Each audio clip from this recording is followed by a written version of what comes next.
অবাধ ও শান্তিপূর্ণ নির্বাচনের লক্ষ্যে তৎপর নির্বাচন কমিশন। আঁটো নিরাপত্তার ছবিটাও দেখাচ্ছিলাম, কিন্তু এর মাঝে আচমকা বেঁকে বসলেন কারা বলুন তো? ভোট কর্মীরা। ভোট সামগ্রী গ্রহণ এবং বিতরণ কেন্দ্রে ভোট কর্মীদের তুমুল বিক্ষোভ। ভোটের আগে উত্তপ্ত কোচবিহার।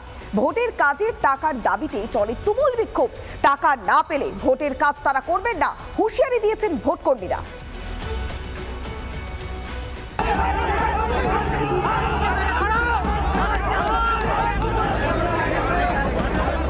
রাত পোহালেই ভোট, তার আগে কোচবিহার ও দিনহাটায় ভোট সামগ্রী বিতরণ কেন্দ্রে তুমুল উত্তেজনা।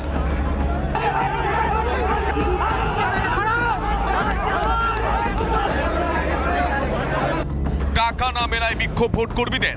কোচবিহারে ভোট সামগ্রী গ্রহণ ও বিতরণ কেন্দ্রে টাকা না মেলায় রীতিমতো উত্তেজনা। আরেকটা ছবি, এই মুহূর্তে ডিসিআরসি সেন্টারে উত্তেজনা। এই মুহূর্তে কোচবিহারের ডিসিআরসি সেন্টারে উত্তেজনা। যে ক্যাশ কাউন্টার রয়েছে সেই ক্যাশ কাউন্টারে উত্তেজনা। টাকা ঢোকেনি। কোন অ্যাকাউন্টে টাকা ঢোকেনি? আমাদের যে ইলেকশনের জন্য যে ডিউটিতে টাকা পাবো সেটা টাকা ঢোকেনি, বলছে টাকা ঢুকে যাবে অটোমেটিক। দেখো, টাকা ঢোকেনি, সেই জন্য সমস্যা। একটু উত্তেজনা হচ্ছে ডিসিআরসি সেন্টারে। যারা সকাল 9:30টাতে এনে দাঁড়িয়ে আছি, এরা টাকা দিতে পারছে না। কোথার থেকে এদের প্রবলেম হয়েছে আমরা সেটাও বুঝতে পারছি না, কিন্তু এরা টাকা দিতে পারছে না। সকাল 9:30 থেকে লাইনে আছি। কি সমস্যা হচ্ছে দাদা? কি সমস্যা হচ্ছে? কি সমস্যা হচ্ছে যদি বলেন? কি সমস্যা হচ্ছে?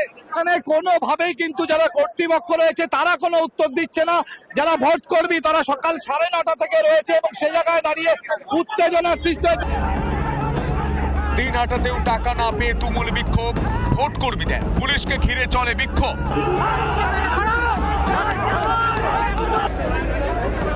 দিনহাটা কলেজে বিক্ষোভ ভোট কর্মীদের, যারা ভোট গ্রহণের জন্য বিভিন্ন ভোট কেন্দ্রে ভোট কর্মী হিসাবে কাজ করবেন, তারা অনেকেই তাদের যে সাম্মানিক সেই সাম্মানিক পাননি, এমনটাই অভিযোগ করছেন। এবং এই মুহূর্তে দিনহাটা কলেজের বাইরে কার্যত উত্তপ্ত পরিস্থিতি। ভোট কর্মীরা তারা বারবার প্রশ্ন তুলছেন, তাদের জন্য বরাদ্দ তাদের যে সাম্মানিক, সেই সাম্মানিকের টাকা গেল কোথায়, এবং যতক্ষণ না তারা তাদের সাম্মানিক পাচ্ছেন তারা ভোট কেন্দ্রে যাবেন না, এমনটাই সাফ বার্তা বিক্ষোভরত ভোট কর্মীদের। আমি যে দুদিন আমার যে খরচটা আছে কোথা থেকে পাবো বলুন? যিনি রয়েছেন তার ন্যূনতম সৌজন্যতা বোধ থাকলে এসে আমাদের সঙ্গে কথা বলতেন। ওখান থেকে বলেছে যে আপনারা ডিসিআরসি যান, ওখানে হয়তো পে করবে, কিন্তু আজকে এখানে আসার পর সেম ঘটনা, ওনারা আবার সেটা আলবানো শুরু করেছে। জেলা শাসকের কাছেও দরবার করা হয়েছিল, তাতেও সমাধান হয়নি। দিনহাটা কলেজের ভোট সামগ্রী বিতরণ কেন্দ্রে কার্যত ভোট কর্মীরা চোর চোর স্লোগান তুলে প্রশাসনের কাছে মূলত তারা দায়ী করছেন জেলা শাসক এবং এসডিওর কাছে তারা কেন তাদের সাম্মানিক পাননি সেই প্রশ্নের উত্তর বারংবার জিজ্ঞাসা করছেন। সব মিলিয়ে ভোট গ্রহণের আগে উত্তপ্ত কোচবিহার। রিপাবলিক বাংলা। ঝাড়গ্রামের পর এবার রানাঘাট। ফের আক্রান্ত বিজেপির প্রার্থী। বিদায়ী সাংসদ তথা রানাঘাটের বিজেপির প্রার্থীর গাড়িতে হামলার অভিযোগ। পাল্টা আদিবাসী সম্প্রদায়ের একজন মানুষকে মারধরের অভিযোগে সরব হয়েছে তৃণমূল কংগ্রেস। 12 নম্বর জাতীয় সড়ক অবরোধ করে বিক্ষোভ দেখানো হয়। এক কথায় অভিযোগ আর পাল্টা অভিযোগকে কেন্দ্র করে সরগরম রানাঘাটের রাজনীতির ময়দান।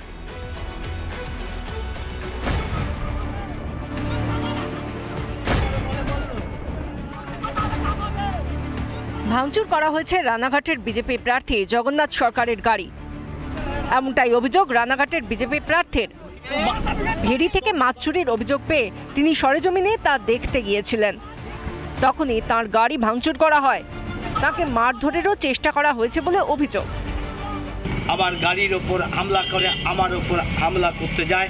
আমার সিকিউরিটি বাঁচিয়ে দিলে পরে সেখানে গাড়ির ওপর হামলা করে গাড়ি ভাঙচুর করে দেয়। এদিকে পাল্টা অভিযোগ করেছেন আরাবান্দি 2 নম্বর পঞ্চায়েতের নিমতলা পাড়ার এক বাসিন্দা। তাঁর অভিযোগ, তাঁকে মারধর করেছেন বিজেপি প্রার্থী। অভিযোগ, তাঁর জমি জবরদখল করে রেখেছেন বিজেপি প্রার্থী। পুকুর আছে আমাদের, সেই পুকুরের সাইড দিয়ে গাছ লাগানো আছে। সেই গাছগুলো জগন্নাথ সরকার লিজের বলে উনি জোর করে সেই গাছগুলো কাটবেন, কেটে রাস্তা দিয়ে নিয়ে যাবেন। ইতিমধ্যে গাছ 10টা কেটেও ফেলেছে। সেই বাধা দেওয়ার জন্য আমরা রাস্তাটা ঘিরছিলাম। উনি গাড়ি নিয়ে, সিআরপিএফ নিয়ে, ওনার গুন্ডা বাহিনী নিয়ে আমার বেড়া ভেঙে দিয়েছে। গাড়ি দিয়ে ভেঙে আমার সঙ্গে ধস্তাধস্তি করে, আমাকে মারপিট করে আমাকে খালে ফেলে দেয়। এদিকে আদিবাসী সম্প্রদায়ের মানুষকে মারধরের অভিযোগে 12 নম্বর জাতীয় সড়ক অবরোধ করে তৃণমূল।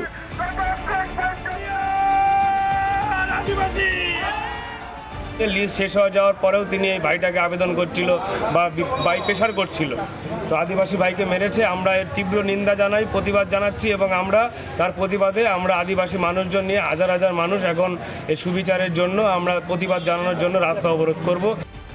এই ঘটনা নিয়ে এলাকায় চূড়ান্ত অসন্তোষ তৈরি হয়েছে। নদিয়া থেকে পলাশ মণ্ডলের রিপোর্ট, রিপাবলিক বাংলা। শাসক বিরোধী তরজা তো চলছে, তবে এর মাঝে শাসক দলের অন্দরের কোন্দল সামনে এলো। প্রার্থীকে মালা কে পরাবে তা নিয়ে তৃণমূলের দুই গোষ্ঠীর কোন্দল। আগেও প্রার্থীর সামনেই দলের একাংশের বিরুদ্ধে ক্ষোভ উগরে দিয়েছিলেন তৃণমূল বিধায়ক, আর এবার বড়ে এক তৃণমূল প্রার্থীকে বরণ করা নিয়ে দেখা গেল কোন্দল। কোন্দল থামাতে গিয়ে ময়দানে নামতে হলো খোদ বহরমপুরের তৃণমূল প্রার্থী ইউসুফ পাঠান।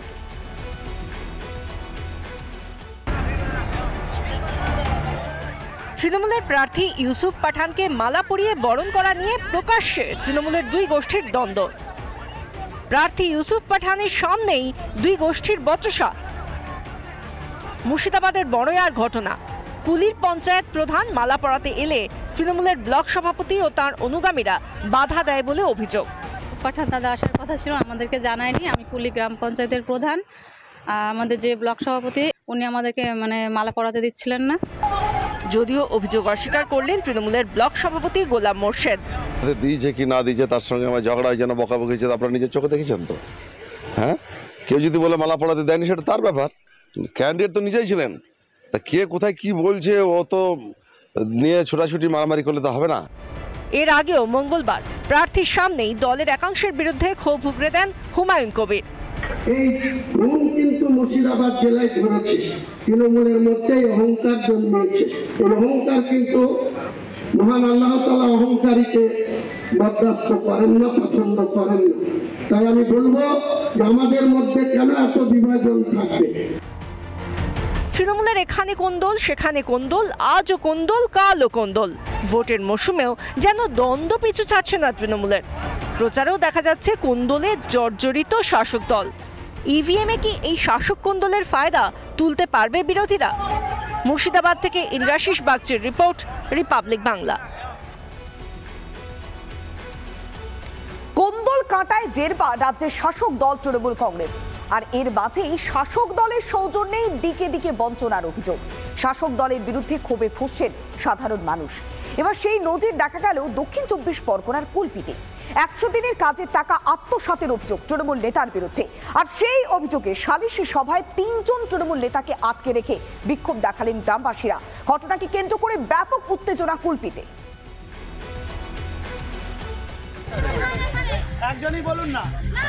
দক্ষিণ 24 পরগনার কুলপির করঞ্জলি পঞ্চায়েতে কৃষ্ণচন্দ্রপুর গ্রাম, সেখানে 100 দিনের টাকা আত্মসাতের অভিযোগ তৃণমূলের অঞ্চল সভাপতি স্বপন মাঝির বিরুদ্ধে।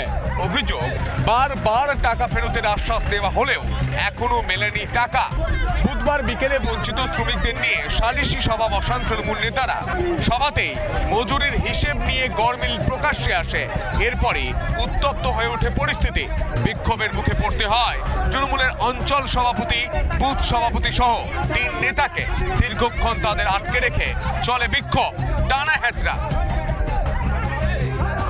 বৈশাখের যে 4 তারিখ, এই বৈশাখের 4 তারিখে সমস্ত টাকা ওরা পেমেন্ট করে, এরা অন্য রকম অজুহাত দিয়ে বেরোনোর চেষ্টা করছে। এরা কিন্তু টাকা দিচ্ছে না, টাকাগুলোকে আত্মসাৎ করে নিয়েছে, নিয়ে গরিব মানুষদেরকে বঞ্চিত করেছে। আমরা যে 100 দিনের কাজ করেছি, যে 4 বছর আগে আমাদের টাকা পাচ্ছি না, দিদি যে করে দিয়েছে সবাইকে টাকা পাইয়ে দেওয়ার, আমাদের যে যারা এখানে সদস্য যারা ছিল তারা এইসব টাকা আত্মসাৎ করছে, আমাদের টাকা এখন পাইয়ে দিতে হবে। খবর পেয়ে গ্রামে ঢুকে কুলপি থানার বিশাল পুলিশ বাহিনী। নেতাদের উদ্ধার করতে গেলে পুলিশকে বাধা দেয় গ্রামবাসীরা। পরে গভীর রাতে পুলিশের উপস্থিতিতে দ্রুত বকেয়া মজুরি মেটানোর প্রতিশ্রুতি পেয়ে বিক্ষোভ তোলেন গ্রামবাসীরা। রিপাবলিক বাংলা।